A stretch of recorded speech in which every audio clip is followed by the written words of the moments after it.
샬롬. 오늘도 하나님 말씀 앞에 나오신 여러분 환영합니다. 우리 함께 기도하겠습니다.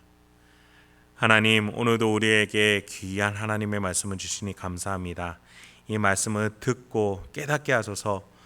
이 말씀 속에서 기쁨과 소망과 확신을 얻을 수 있도록 성령 하나님 역사하여 주시옵소서. 예수님의 이름으로 기도했습니다. 아멘. 오늘 함께 살펴볼 말씀 사사기 13장 1절에서 7절, 사사기 13장 1절에서 7절을 함께 살펴보도록 하겠습니다.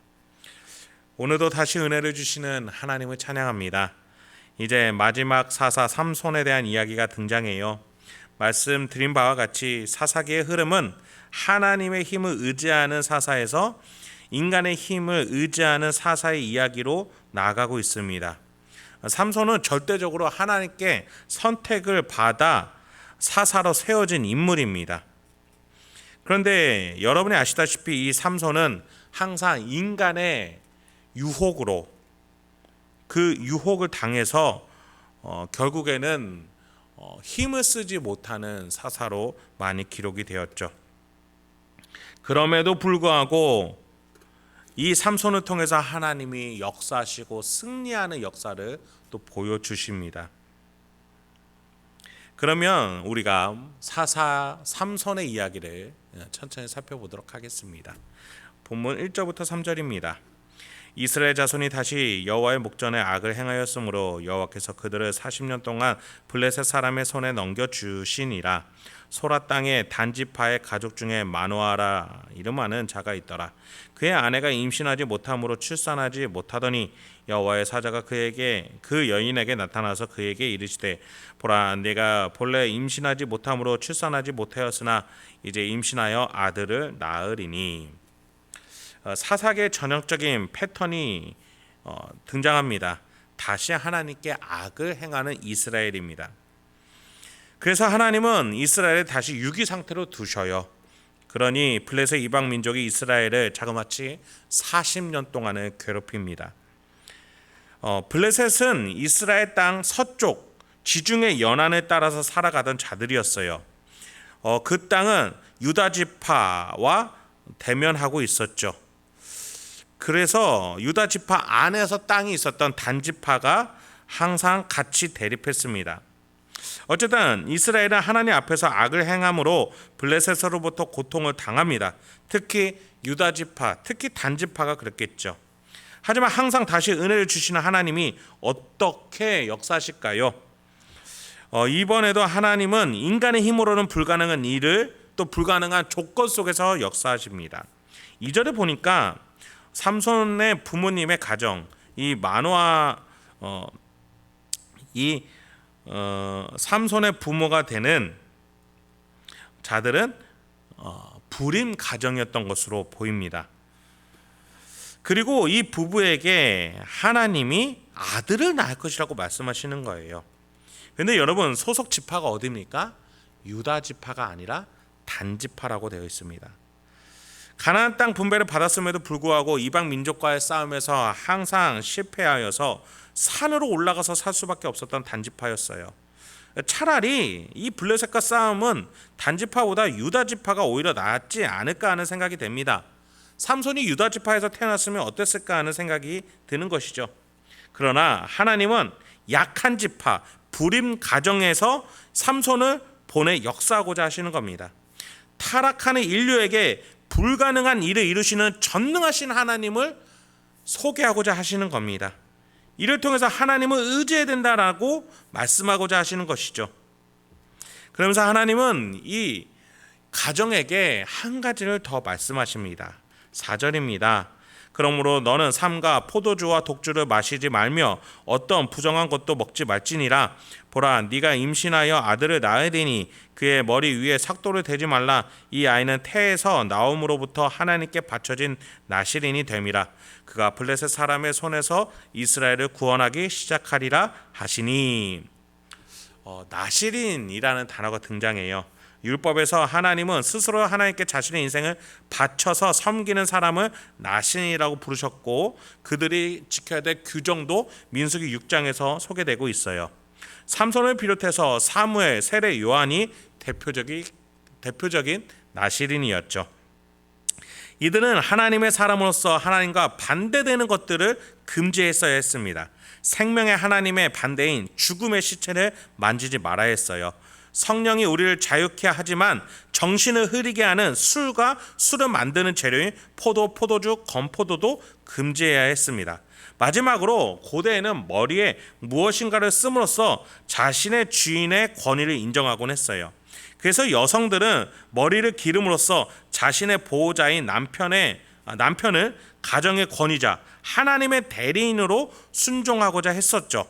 그래서 남자는 오히려 머리에 무엇인가를 쓰고 기도해서는 안 된다라고 바울은 고린도전서 11장에서 말했어요. 하나님이 남자의 권위자이기 때문에 기도한다라는 것 자체가 하나님의 권위를 표시하고 있는데, 만약에 그 머리에 무엇을 쓴다는 것은 하나님 말고 다른 권위자가 있다라는 말이 돼버리기 때문이죠.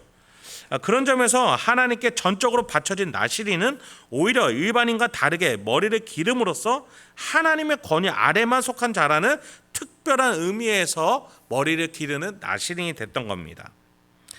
이렇게 하나님은 고통당하는 이스라엘에게 나시린을 보내주셔서 다시 구원코자 하시는, 다시 은혜 주시는 하나님이 되고자 하십니다. 그리고 약속하시는 거예요. 블레셋 사람의 손으로부터 구원받을 것이라고 약속하시고 그걸 또 이루고자 하십니다. 이런 약속하시는 하나님이 다가오시니 이스라엘은 약속을 지켜야죠. 여러분 잘 아시는 바와 같이 결국 삼손은 이 약속들을 지키지 못했죠. 그러나 하나님께서는 약속을 지키지 않는 삼손이 회개하고 돌아오니 다시 그 힘을 주시고 승리케 해주셨습니다.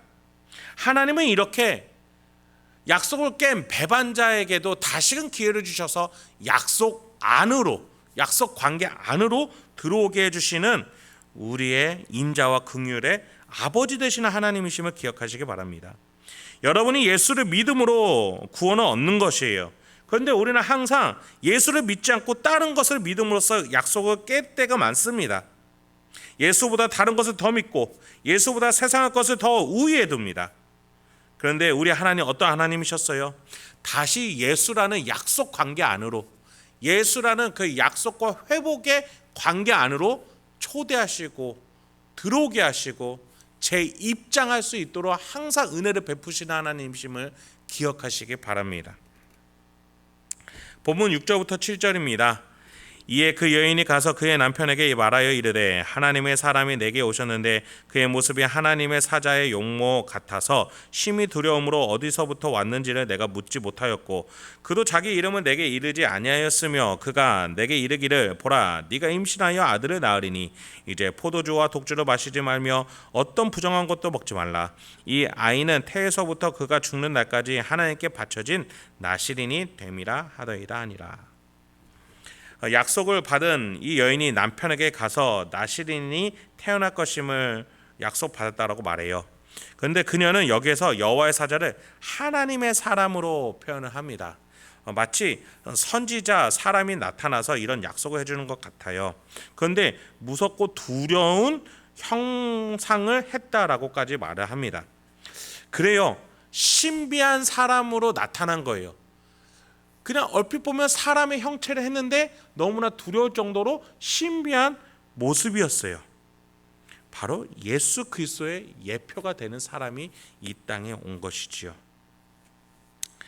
신약에서만 예수님이 등장하는 것이 아니라 구약 성도들에게 하나님은 계속해서 예수를 표시할 수 있는 예표들을 보내주셨다는 거예요.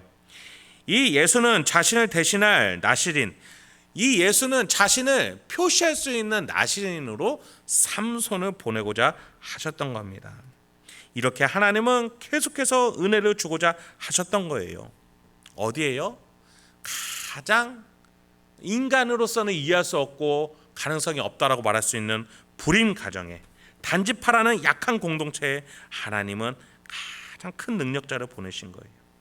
약한 가운데 강함 되셔서 승리케 하시는 하나님이심이 오늘 드러났습니다. 여러분의 인생, 세상은 낮고 약하고 보잘것 없다라고 말할지라도 하나님은 여러분의 인생을 통해서 역사할 수 있는 분이심을 믿으시기 바랍니다. 혹여나 여러분이 여러분의 인생을 하나님 없이 더 강한 존재라고 생각하고 계시다면 하나님 앞에서 아무것도 아님을 고백하시면서 오히려 약함을 드러내실수록 하나님이 더 큰 힘을 주신다는 것을 기억하면서 오늘도 하나님의 능력으로 승리하실 수 있는 저와 여러분이 되길 소망합니다. 함께 기도하겠습니다. 하나님, 오늘도 귀한 하나님의 말씀을 주시니 감사합니다. 주여, 우리의 지혜와 능력과 재정으로 살아가지 않게 하소서. 하나님이 주시는 기쁨과 소망과 확신과 기회와 하나님이 보내시는 사람으로 살아가게 하여 주시옵소서. 하나님이 이미 우리에게 역사하신 구속으로, 성령 하나님의 연합으로 하나님이 창조하셨다는 그 사실로 살아가게 하여 주시옵소서. 그래서 오늘도 하나님으로 승리할 수 있는 우리 성도님들과 제가 될 수 있도록 인도하여 주시옵소서. 예수님의 이름으로 기도했습니다.